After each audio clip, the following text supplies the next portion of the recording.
what is a student really after? Because in the end, you're never going to get a woman naked enough on the screen. Like, it's never going to ultimately satisfy. Right. And so what's going to satisfy, Jesus said it's going to be him.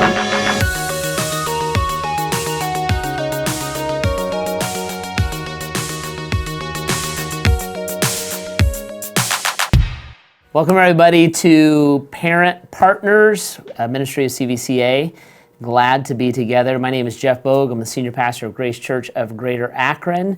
This is Jimmy Cozy, who's the student pastor at Christ Community Church in Hudson, and Matt Coods, who is the headmaster of CVCA. And we're talking in this episode of Parent Partners about pornography, and something that all of us deal with in life and all of us think about with our kids, and the influence that pornography has on their life, the access they have to it, morally, emotionally, in their development. It's a big, big deal and a big, big subject in our life. Now, as followers of Christ, we would look and say, of course, God's parameter for sexual activity is marriage, and in our thought life, that God would want us to lean into passages like Philippians chapter 4, verse 8. Finally, brothers, whatever is true, whatever is honorable, whatever is right, whatever is pure, whatever is lovely, whatever is admirable, if anything is excellent or praiseworthy, think on these things. So as a mom, as a dad who wants to steer my child toward the heart and the mind of Christ, pornography is a big issue. So Jimmy, when you think about this, being in student ministry, it's everywhere, right? I think the average boy is exposed for the first time when he's 9. Average girl is 11, something like that, when she's exposed. Talk to us a little bit about where the kids are, what they're thinking, kind of what your experience is with dealing with them in this area. Yeah, the average age they may even be lower than that. Wow. And wow. It's massive. Everybody is exposed to it. The percentages are just the people who actually said that they were exposed to it, but it is ubiquitous. Like, there is, I would guess it's more likely than not that every kid in some way, shape, or form is exposed to pornography. Yeah. And it's not just through the traditional, like, hey, I'm going to go on the internet and search up pornography. It comes to them through social media. It comes to them through even from their peers. So yeah, it's everywhere. It's all over. So they'll share it, they'll text it, they'll watch a video together when they're hanging out, playing video games, and it's a constant battle and kind of a constant fight in their lives. Matt, when you think about this as a dad, as someone who's given your life to developing and helping students, what are the effects of this? How does it affect them spiritually, emotionally, relationally? It's all destructive in some way or another, but what do you see? Yeah, I do think the word of destructiveness comes to mind. And, there's more and more studies that talk about even the wiring of the brain when it comes to pornography is really concerning. So it's not just, it could potentially affect my marriage one day. It's affecting society generally, but it's also just affecting me personally as a young man whose brain is very moldable in their adolescent years. The intake of pornography over time. There's a book called Wired for Intimacy that talks all about this notion, and it's kind of scary, to be candid. So Jimmy, when you're interacting with kids in the youth group and they're coming to you, they're spiritually sensitive and they're saying, Pastor Jimmy, I'm failing, or I'm addicted, or I can't stop looking at it. What are you saying to them? What kind of godly counsel are you giving them? What would you tell them to do to help them?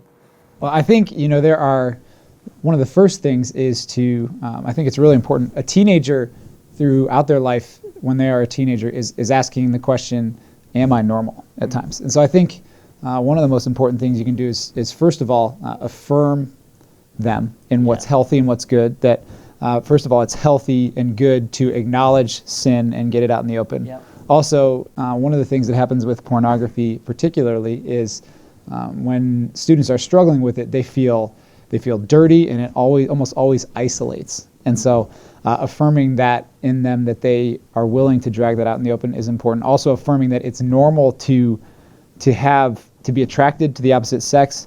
All that is normal. It's just a matter of how you deal with that and what you do with that attraction. So I think affirming those things, but then also you have to get into as far as protection, one of the best things they can do is talk to their parents about it. Yeah. I think that's going to be, getting that conversation started is probably the biggest indicator for students actually being successful in fighting back against that addiction and that struggle, because when their parents know and can have that open conversation about it and are able to put things in place that can protect them, I think that's where it starts. I feel like parent interaction is huge. And that interaction is a big, big deal. And for parents to look and say, I'm not shocked, I'm not, blown away that my son or my daughter, the fastest growing stats on pornography right now are women watching pornography.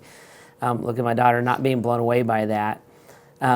Matt, what do we do in that process? When I was a kid, when you were a kid, to find pornography, I had to go digging for it, right? Now I don't. So is it I would have gotten kicked out of school for looking at pornography. Is that the policy at Cuyahoga Valley Christian Academy? Or how do we approach that when these kids come to us with these problems? I think as we've continued to wrestle with students who are struggling with the issues of pornography in their lives, and Jimmy said it is ubiquitous, it is everywhere. Kids are, they're being exposed to more and more all the time. And so our approach is always, man, we know kids are on this tightrope essentially from childhood to adolescence, and they need adults along the way of that tightrope as far as just trying to eventually make it to adulthood. I mean, it's a tough time in their lives, and we want to, as Jimmy said, we really want to come around students to help them have some victory. In the end, though, I mean, it really is about the gospel. So while we want to make sure we've got parameters around students and that we're talking to them, for me in the end, as I kind of think about this issue both in my own life and then in lives of students, I think the gospel ends up being really central to try to figure out, what is a student really after? Because in the end, you're never going to get a woman naked enough on the screen. It's never going to ultimately satisfy. Right. And so what's going to satisfy, Jesus said it's going to be him, because that's what we're all ultimately after. That's what a student's after in the end. So going after their heart, going after their mind, and kind of starting there. It's not a taboo sin. You didn't do the one thing that you should have never done. But it's really a burden that we bear with them, and especially if they're trying to fight it. If they're trying to live a pure life, to think about these things, we want to come along beside them. That's what we want to do with you too.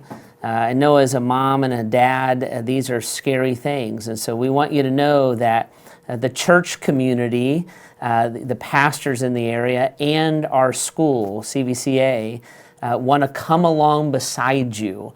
And if you are struggling with these issues, if you're not sure how to help your kids, if you're a single parent family and you need a loving, caring, safe adult that can help in this as well, that's what this body of believers is able to do as part of the wonder of the Christian community and that we have, that God has given us here at CVCA.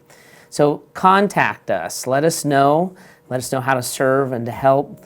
We love you, we love your kids, and we want to have victory in this area. Take them to the heart of Jesus. I'm Jeff, this is Jimmy, this is Matt, and this has been Parent Partners.